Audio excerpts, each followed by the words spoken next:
4 mois après la mort de l'ancien leader libyen, Mouammar Kadhafi, la situation humanitaire demeure alarmante. À Tripoli, le centre de traumatologie d'Abou Salim traite encore une centaine de blessés.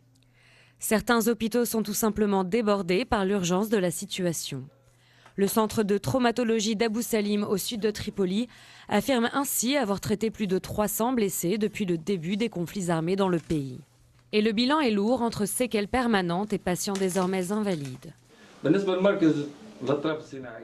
En ce qui concerne le service spécialisé de prothèses de l'hôpital Abou Salim, je n'exagère pas si je dis que c'est le numéro 1 de la fabrication de prothèses, en comparaison des autres centres en Tunisie ou même en Europe, parce que nous utilisons des technologies avancées.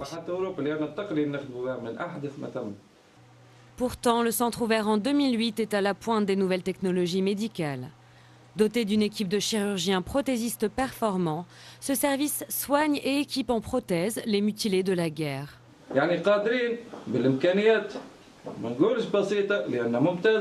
Nos capacités sont suffisantes. Le centre a des machines de haute technologie et les techniciens libyens peuvent fournir aux patients les meilleurs services. Je me demande pourquoi les combattants révolutionnaires blessés ont été envoyés à l'étranger pour leur traitement, alors qu'ils peuvent obtenir des prothèses dans leur pays. Je me demande pourquoi ils ne sont pas venus vers nous.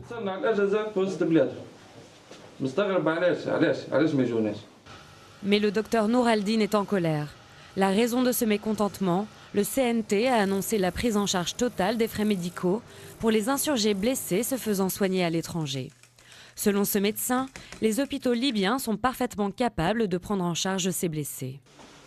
Je suis venu à l'hôpital d'Abou Salim pour qu'on me mette une prothèse artificielle après qu'un ami traité là-bas m'en ait parlé.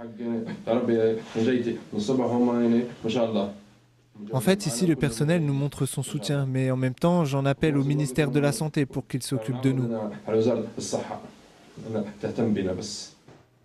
Le secteur de la santé se reconstruit peu à peu, notamment grâce à un élan de solidarité venu de son voisin tunisien.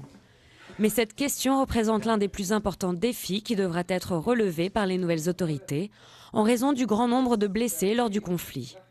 Selon les derniers chiffres officiels, 60 000 personnes ont souffert de blessures susceptibles d'exiger un traitement.